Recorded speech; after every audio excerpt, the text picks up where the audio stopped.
Everyone, आज की class में चैप्टर 1 द लिविंग वर्ल्ड को आगे कंटिन्यू करते हुए मैं आपको इस चैप्टर का लास्ट टॉपिक यानी कि मोनोग्राफ्स एक्सप्लेन करने जा रही हूँ। ठीक है, वैसे इस चैप्टर का लास्ट टॉपिक टैक्सोनॉमिकल की था। ठीक है, बट जब आप इस टॉपिक को ध्यान से नोटिस करना स्टार्ट करेंगे, ठीक है, तो वहां आपको बहुत सारे इंपॉर्टेंट टर्म्स देखने को मिलेंगे। ठीक है, जिनको मैंने स्पेशली छोटे छोटे सेगमेंट्स में आपको एक्सप्लेन कर रखा है। ठीक है, अब यहाँ पे आपको क्या समझना है, मोनोग्राफ्स। ठीक है, लास्ट जो इम्पोर्टेंट टर्म भी बोल सकते हैं आप या इम्पोर्टेंट वर्ड भी बोल सकते हैं आप। ठीक है, वो क्या है आपके पास यहाँ पे मोनोग्राफ्स है। तो उसको अगर बहुत आसान लैंग्वेज में सबसे पहले मैं हिंदी में आपको एक्सप्लेन करूं तो यहाँ आपको क्या समझना है कि किसी भी टेक्सन की कंप्लीट इंफॉर्मेशन को कैरी करने का काम कौन करता है, मोनोग्राफ्स करते हैं। ठीक है, अब टेक्सन की बारी आती है। मैंने आपको टेक्सोनॉमिकल हायरार्की एक्सप्लेन किया था। ठीक है, जिसमें आपने टॉप पे देखा था, टॉप पे क्या था, वहां पे किंगडम था और उसके बॉटम में स्पीशीज मेंशन किया था आपने। ठीक है, टेक्सोनॉमिकल हायरार्की कभी चेंज नहीं होती, टेक्सोनॉमिकल हायरार्की वही है।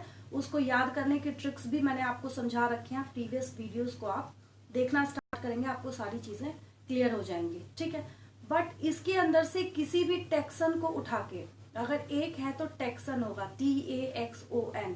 ठीक है, अगर यहाँ पे आप बहुत सारे को देखना स्टार्ट करते हैं, मतलब अगर एक से ज्यादा है, आप वहां पे टेक्सा लिखते हैं, TAXA। ठीक है, TAXA, ये क्या हो गया, यहाँ पे प्लूरल हो गया इसका। ठीक है, बट यहाँ पे किसी भी स्पेशल एक टेक्सन के आप कंप्लीट इंफॉर्मेशन को देखना स्टार्ट करते हैं, वो किसके अंदर इंक्लूड होते हैं, मोनोग्राफ्स के अंदर इंक्लूड होते हैं। ठीक है, अब उसमें बहुत सारी चीजें आती हैं।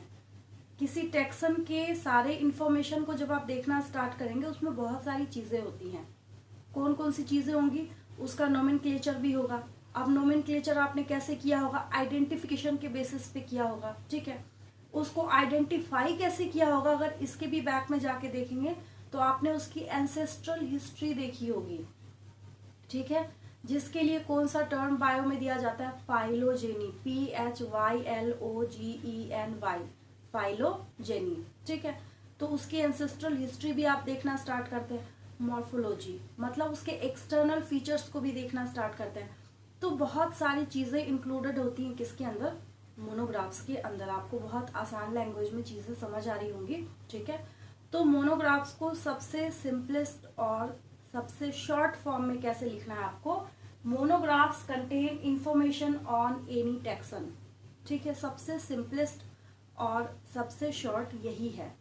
ठीक है, अब यहाँ पे दूसरी बात अगर हम देखें, a monograph is a complete global account of a taxon of any rank. यही बात मैं तब से आपको समझा रही हूँ, किसी भी रैंक में आप देखना स्टार्ट करें। जैसे अगर आप बॉटम से देखना स्टार्ट कर रहे हैं तो स्पीशीज को देखें या जीनस को देखें या फैमिली को देखें, किसी को भी आप अगर देखना स्टार्ट करते हैं, जैसे मैंने यहाँ पे आपको एग्जांपल दे रखा है, फैमिली भी हो सकती है, जीनस, स्पीशीज। ठीक है, एट अ गिवन टाइम, उसको किस टाइम देखना है, एक पर्टिकुलर टाइम में जब आप देख रहे हैं तो वो क्या है, आप मोनोग्राफ्स के अंदर उसको इंक्लूड करने का काम कर रहे हैं। क्योंकि आपको पता है कि टाइम टू टाइम सारी चीजें क्या करती हैं, वेरी करती हैं और चेंज होती हैं। ठीक है, और लास्ट में क्या है, monograph is a comprehensive treatment of a taxon. एक ही बात है, उसको घुमा फिरा के कई तरीके से यहाँ पे बोला गया है। ठीक है, एक छोटा सा टॉपिक था। आई होप कि बहुत अच्छे तरीके से आपने इस टॉपिक को क्लियर किया होगा और समझा भी होगा। आज के लिए इतना ही, मिलती हूँ आपसे नेक्स्ट वीडियो में एक और इंटरेस्टिंग टॉपिक के साथ। Thank you for watching.